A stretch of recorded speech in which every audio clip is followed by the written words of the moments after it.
everyone, Dark Ramos here, and today I'm going to go over the different indicators that I use to measure volume.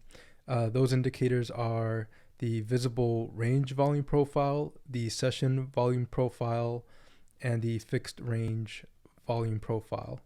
I also use volume as well, and I'll cover that in this video. So let's go ahead and jump right into it. So I am using Tradingview.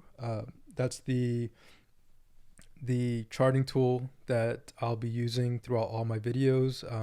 I really like Tradingview. I like the features that they provide, and yeah, it's just a really great charting software and tool. So basically, my layout, it's a 4-quadrant layout, and I'll cover that maybe in another video about my layout. Actually, yeah, I will cover my layout in another video.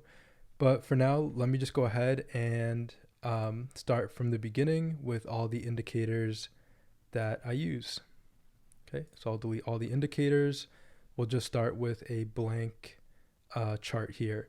So let me start with ES. So I'm using the ES futures here. So yeah, ES1 exclamation point. And we'll go ahead and start with the first indicator, which is the visible range volume profile. So I'll go to indicators right up here. You can just type in visible and it should come up, visible range volume profile. I think it also might be under, yeah, technicals. If you go to technicals, maybe profiles. Yeah, if you go to technicals, profiles, we see we have visible range, session volume, and fixed range volume profile.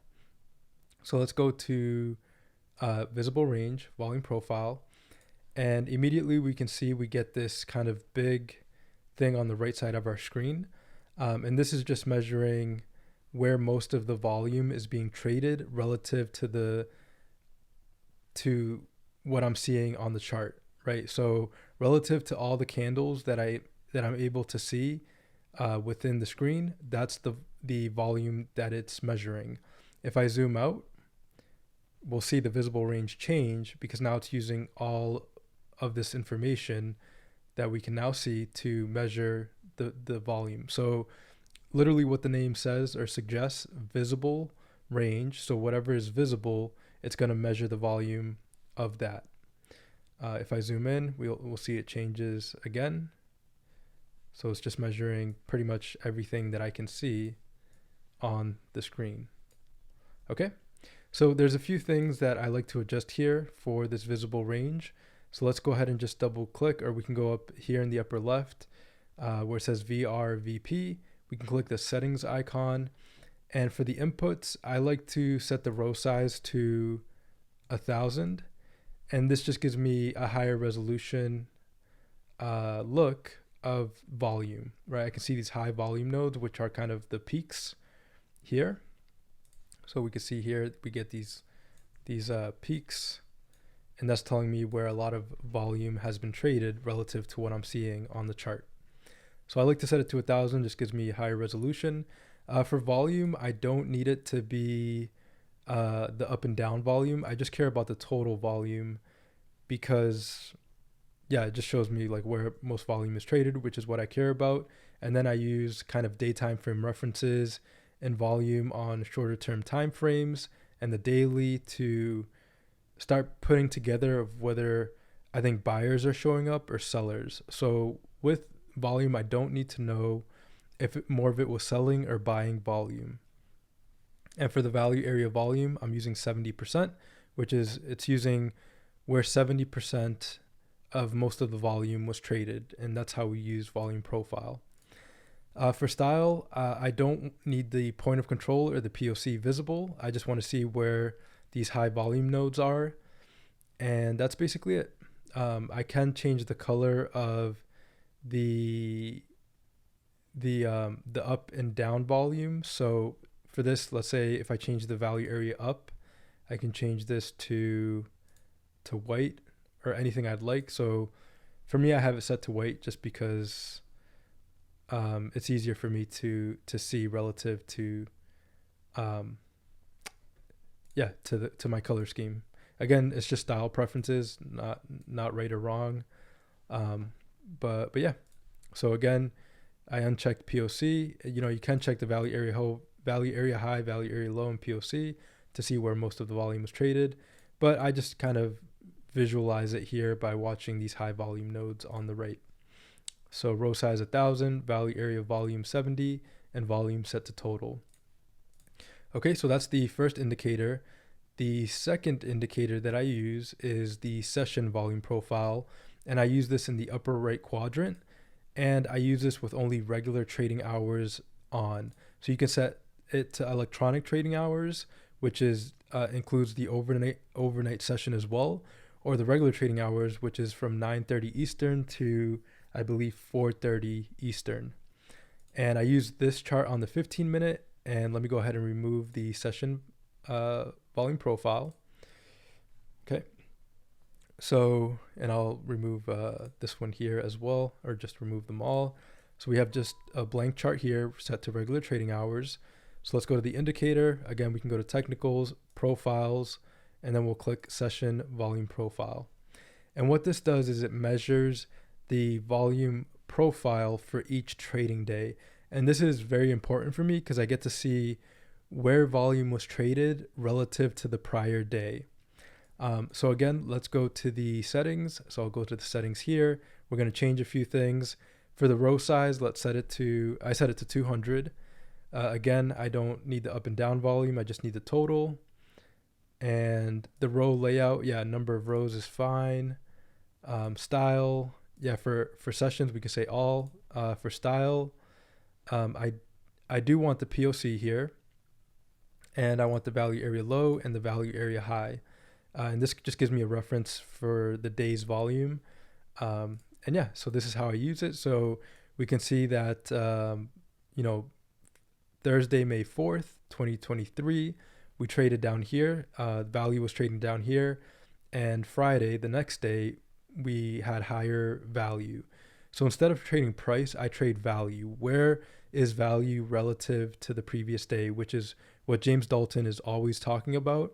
Where is value relative to the previous day? Like we trade value and not price, basically, is what he's saying. And you can see when value is overlapping, when it's lower, when it's higher, when it's lower, higher. And it's just a good reference to have during the day. And I use this quite often during my morning rundown. Okay, so that is the session volume profile. We get where 70% of the volume was traded that day and where the point of control is, where most of the volume was traded. And that gives us a good reference for where value is moving relative to the prior day. So for example, just to go a little bit deeper into this, yesterday value was down here. We gapped up. So the overnight session was net long and we had a gap and go. Value just continued to build higher the rest of the day. And we can say that sellers didn't prove much unless they were able to get back into yesterday's value, which they weren't able to. They didn't even test the value area low here in regular trading hours here. But we'll look at the overnight session as well, because sometimes we can get a lot of information from the overnight session.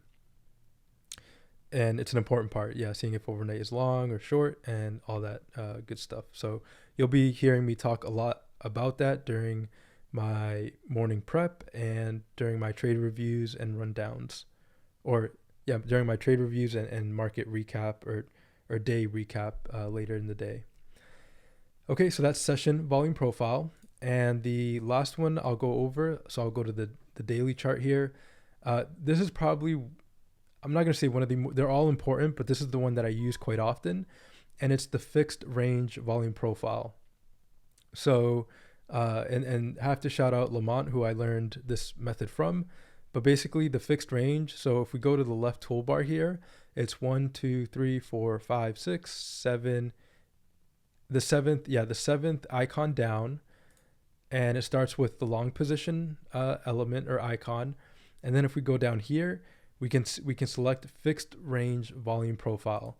So again, from the top, 1, 2, 3, 4, 5, 6, 7, we click the right arrow and select fixed range volume profile. And I've started here, so I have access to it in my toolbar here. This toolbar up here gives me access to pretty much the main things that I use for charting in TradingView.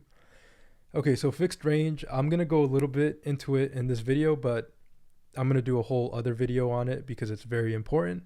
But essentially, what we look for, so the market is doing two things. It's either trending or going sideways. Trending, going sideways. Trending, sideways. Trending, sideways.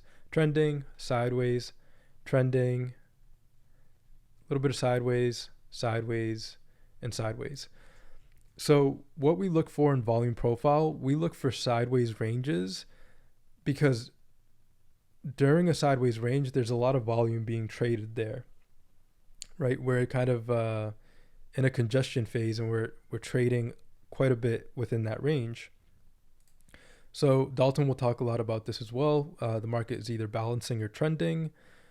We're either in balance or out of balance, basically. So the volume profile really comes into play here because in order for buyers and sellers to advance, they need to break out of a specific sideways range because a lot of volume was traded there. And so this is how we use the fixed range volume profile. So let's go to the more recent structure. So when I use volume profile, I look for structures on all time frames, and this helps tell a story for where buyers and sellers are trying to get to and what they need to do in order to advance. They need to get past these specific high volume nodes in order to advance. So what does that look like? So for example, here on ES, I'll take the fixed range volume profile. I'll grab the first candle here and the last candle.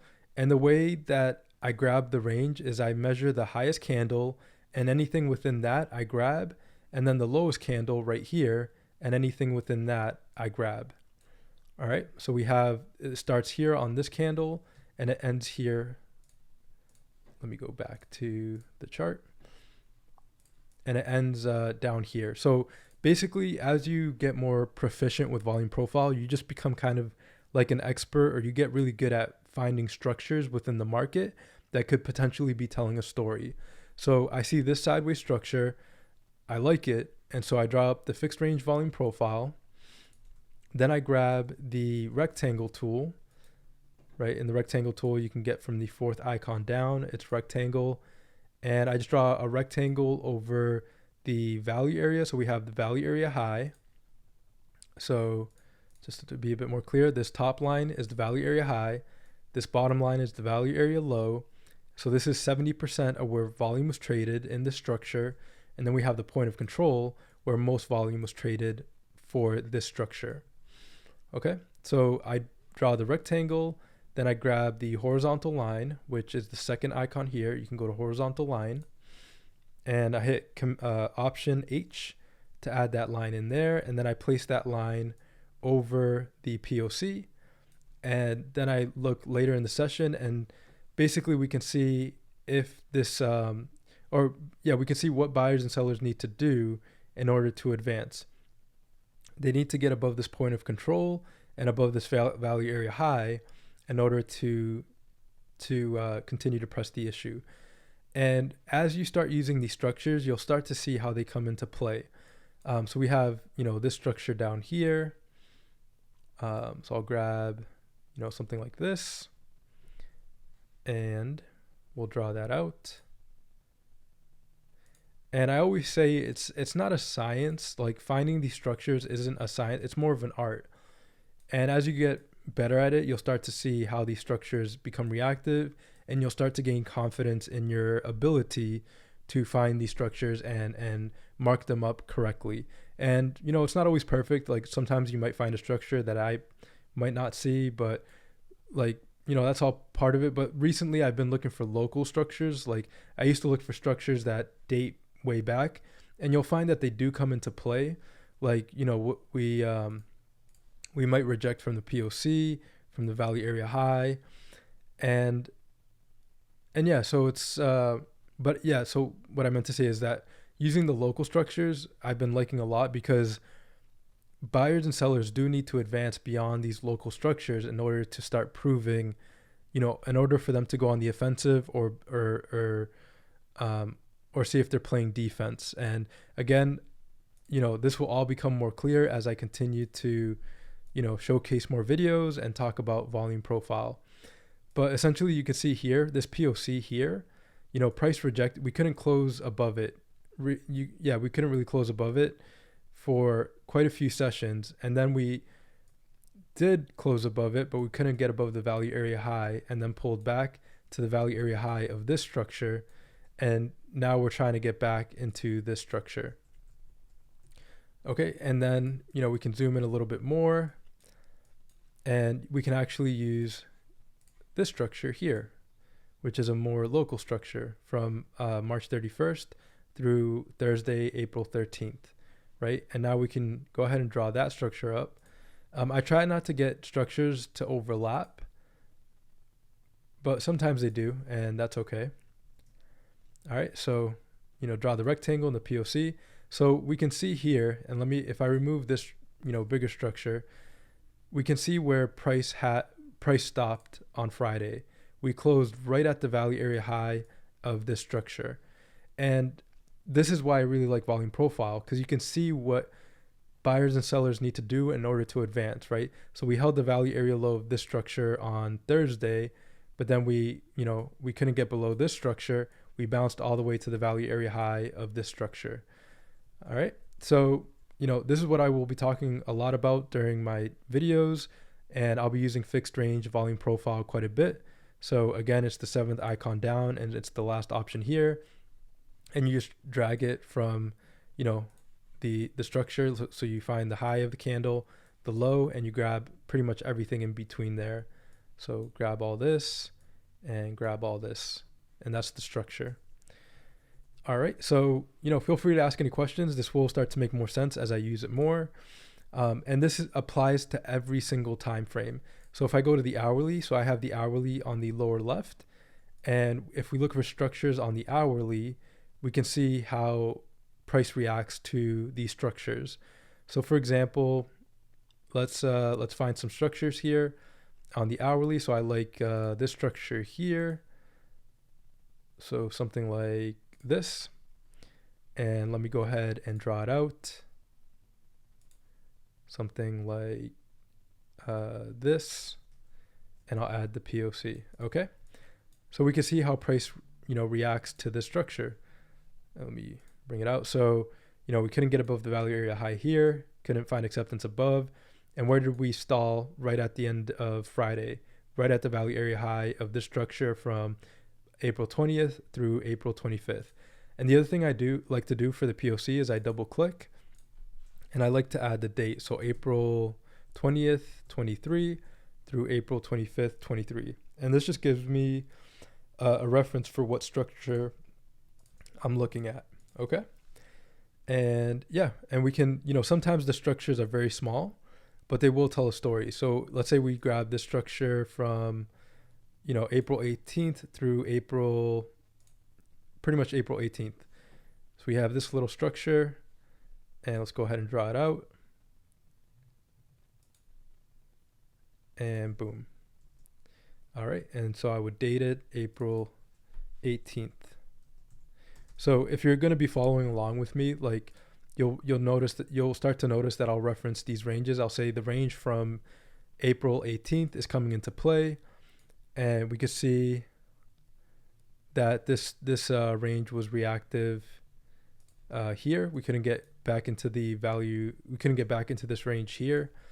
Couldn't get back into it here. So for me, for buyers to start going on the offensive, we need to get over this structure here because we tried to get over it once and couldn't. And it held as support here. We broke through it. And, for me, buyers would need to get above that little structure in order to start proving things. And and on the downside, we could start looking for structures down here. So, sometimes it's very nuanced. Like, we'll have a very tiny structure. And if I grab like something like this little structure, I would say that sellers need to get below this structure in order to start going more on the offensive, because buyers are still good, setting higher lows on the daily. So yeah, I would say, yeah, sellers need to get below that. And yeah, and so that's how we start to use these references. I could look at something like, let's see,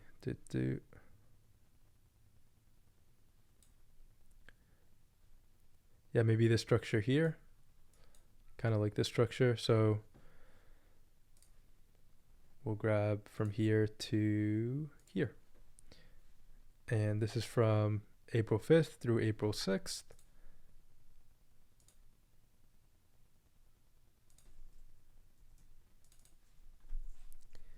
Four, 5, 23, 4, 6, 23. Okay, so we can see how this structure was reactive. Couldn't get below the value area low, held the POC pretty much to the tick. Couldn't find acceptance above the POC. Couldn't find acceptance above the value area high. And yeah, and this is a pretty nice structure here too. I would use this structure from here to probably, yeah, just grab all this here.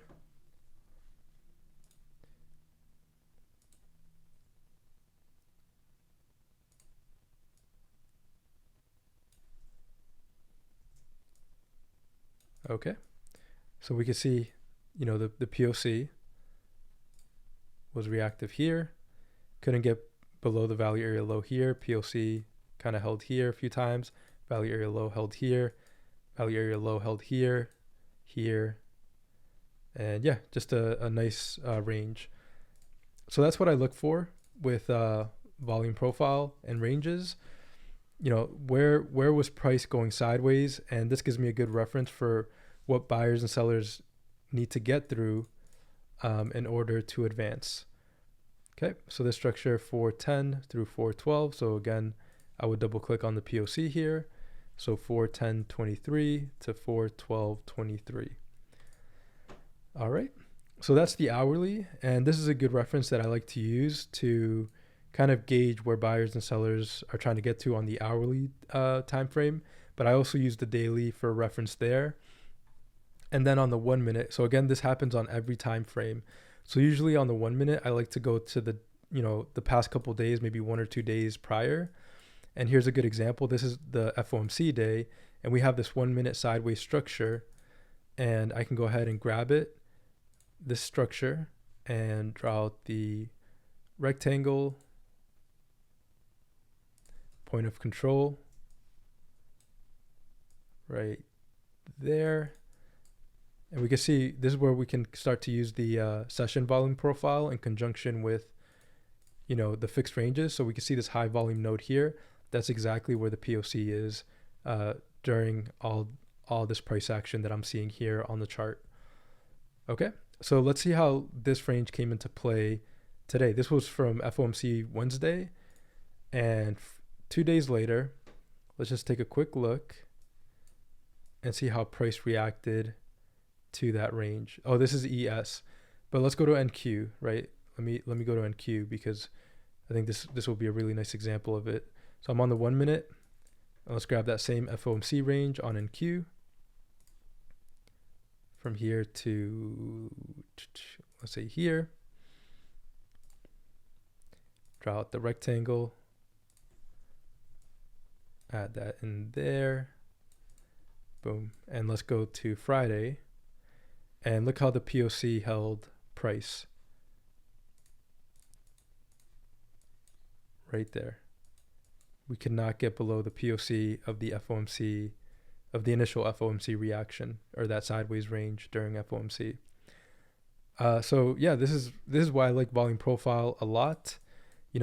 Sometimes I go to the 5 second, and that's a bit more, if you're a newer trader, I don't know if I'd recommend the 5 second, but I like using it. Like I made a play on NQ recently, or it was Friday, playing off the 5 second, and it would have been, I think it was this one. Yeah, it might have been this one. And, if we draw on the 5 second, we have a little structure here. And basically, I think my play was off the value area high of this range, or close to the POC. I can't quite recall, but, this is how I use it. And I use it in conjunction with looking at the hourly and the daily and seeing where buyers and sellers should be trying to get to. So, so we went sideways a little bit, popped back above it, and then on the back test we couldn't get below this structure. And so if sellers can't get below this structure, buyers are still good. Sideways and up is still good for buyers. Sideways up. And so I think I made my entry here, and then my target was 12,260, which was, and actually I don't think that was the play. I think I made the play later. Yeah, no, here was the play.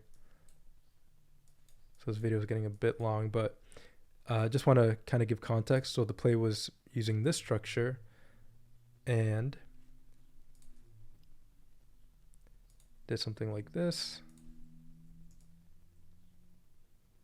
And we can see we held the POC almost to the tick. So my entry was, I think I got the fill to the tick at 13,222.25, entered here, and my target was 13,260, and it was pretty much the value area high of this range, and it coincided, I think, with the daily level. And so I like to front run it. I don't, I use the inflection points as targets, but I don't use the exact inflection point. In this case, we pretty much to the tick got to the top here, but a few points prior, and I'm good with that because I'm just looking to grab from one specific area, close to another area. So chopped at 13,260, and that was the trade. So this is how I use ranges and volume profile. I just look for where buyers and sellers are trying to get to, and these structures help me kind of see, help me sequence and see what do sellers need to do in order to go on the offensive. If sellers can't get below this, they're not proving anything. They're not really going on offense. Buyers are defending the structure and heading higher. Sellers would need to get below the structure and try to get to maybe this structure here, to try to go on the offensive and head lower. So we can draw out this structure, and again we can add those in. So I know I'm getting long-winded here. It's a longer video, but this is what I'll be referencing pretty much in all my videos. Buyers and sellers are looking to get to the next high volume node, whether that's on the daily, hourly, 15-minute, 1 minute, 5 second. This is how pretty much market structure works. Where was the most volume traded? Buyers and sellers. It's a two-way auction, as James Dalton would say. Buyers or sellers are trying to get to where's the fairest price to do business. If, let's say buyers didn't think this was a fair price to do business, well, where's the next fairest price to do business? It's where a bit of volume was traded. So, sellers will try to take it down here, and then buyers might be like, okay, I think price is fair down here. I'm going to look to buy down here because a lot of volume was traded here. And if sellers break through this, where's the next level? Down here, right? And maybe buyers are like, okay, price is definitely worth it here. And then if they defend this, they'll try to get here. And then maybe sellers will say, no, price isn't worth above that. Take it back here. Then buyers try again. And then buyers get back here. And there we go. That's not what happened on Friday, but that's how I view market structure with volume profile and the two-way auction process of where buyers and sellers are trying to get to. All right, so those are the indicators that I use for volume profile. Again, session volume profile, the visible range volume profile, which is this larger one here, the session range volume profile, the session volume profile with regular trading hours down here, and the fixed range volume profile that I use to draw structures on the daily, hourly time frame, 15-minute, 5-minute, 1-minute, and 5-second time frames to see where volume is being traded during the session and what buyers and sellers need to do or get through in order to advance between different structures. So I use that in conjunction. I piece it all together when making plays. Where are buyers trying to get to on the daily? Where are they trying to get to on the hourly? Then I use the intraday time frames, 15-minute, 5-minute, 1-minute, 5-second, to start painting a picture of where I want to enter based on what the larger time frames are doing. And then I'll look for a good trade location on the smaller time frames. So yeah, that's basically it. That's the gist of it. So this is what my chart setup will look like. If I go to my actual chart setup and, I show it here, this is exactly what I just showed. I just have all my ranges drawn up already. But as I do these videos, hopefully that gave you a good overview of how I sequence and how I use volume profile. All right, so that is it for this video. Feel free to ask any questions, and I'll see you in the next video. The next video I'll do is talking about day time frame references. That'll be a doozy, and I do want to go over that because it's very important. And I might do that during one of my morning preps, just to kind of explain it a bit better. Yeah, that's what I'll do. So let's say Monday, I'll do my first morning prep, and that should cover how I use day time frame references. All right, thanks for watching, everyone, and I'll see you in the next video. Thank you.